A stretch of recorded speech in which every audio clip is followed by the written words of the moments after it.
Baik, Assalamualaikum warahmatullahi wabarakatuh, teman-teman piaut yang saya hormati. Kali ini kita akan melaksanakan perkuliahan dengan online untuk membedah satu materi yang telah dituliskan dalam PowerPoint-nya Mbak Reni Andriani tentang peran guru dalam pembelajaran di era revolusi industri 4.0. Mbak Reni sudah menerangkan kepada kita semua tentang definisi dari revolusi industri, ya. Kemudian juga sudah menjawab juga pertanyaan-pertanyaan dari teman-teman di dalam grup WhatsApp. Kali ini saya hanya ingin menambahkan saja dan juga menguatkan atau menjelaskan secara lebih gamblang bagaimana peran guru di era 4.0 di sini. Ada satu pertanyaan yang telah ditanyakan juga oleh teman-teman.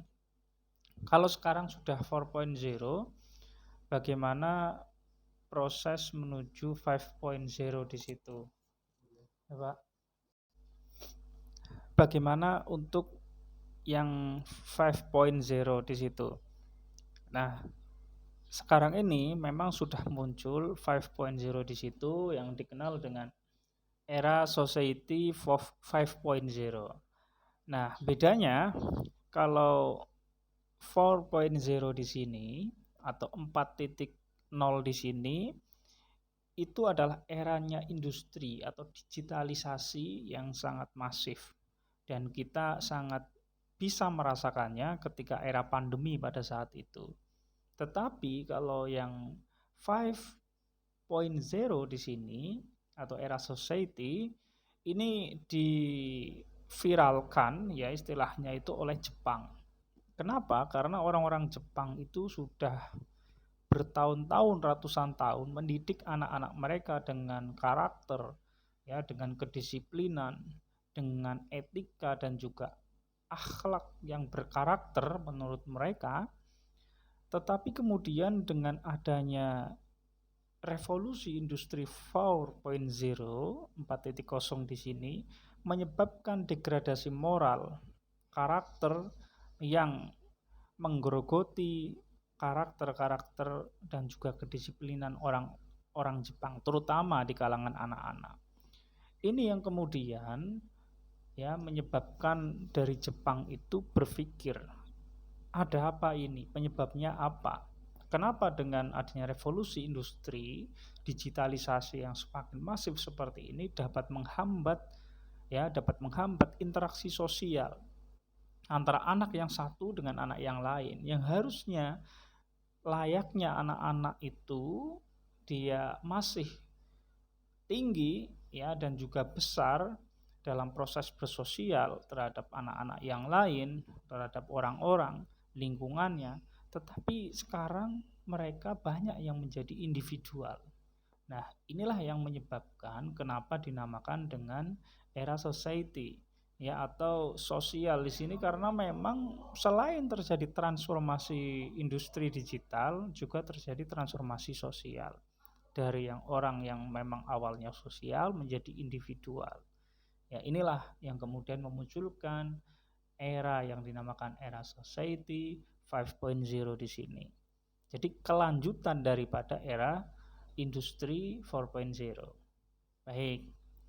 Nah, bagaimana seorang guru ya dalam dia mengajar, dalam mendidik, dalam membimbing, mengarahkan siswa-siswinya atau peserta didiknya, dia harus satu sisi menyesuaikan dengan perkembangan zaman. Maka kompetensi guru yang 4 itu ada kompetensi kepribadian, kompetensi sosial, kompetensi pedagogik dan juga kompetensi profesional itu ya saat ini ya harus ditambahkan lagi, disisipkan di dalam yang dimaksud dengan profesional di situ adalah mereka kompeten di bidang IT. Artinya para guru itu dituntut di satu sisi untuk bisa menguasai IT, menguasai digital atau e-learning gitu ya, dan sejenis daripada itu. Tapi di sisi lain juga mereka dituntut untuk mencegah agar anak-anak atau peserta didik tidak serta-merta kebablasan ya dalam menguasai atau dalam mempraktikkan gadget, mempraktikkan bermain gadget atau bermain hal-hal yang sifatnya digitalisasi seperti itu. Nah, kemudian teman-teman, kita pernah juga ya, mungkin dulu yang sudah berprofesi menjadi guru di sini pernah mengikuti pelatihan bagaimana pembelajaran di era 4.0, di era industri dan sebagainya. Tetapi faktanya ketika sudah mengikuti pelatihan seminar itu, kita kesulitan. Kesulitan apa? Dalam menghadapi realita dan kenyataan yang ada.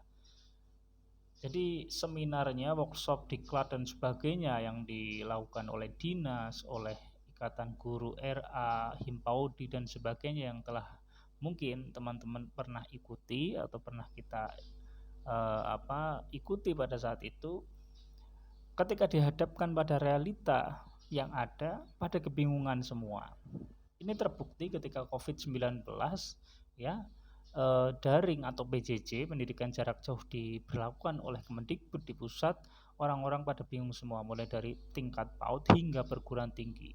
Pada bingung semua, dosen, mahasiswa, guru, ya, wali siswa, kemudian siswanya, peserta didik bingung semua.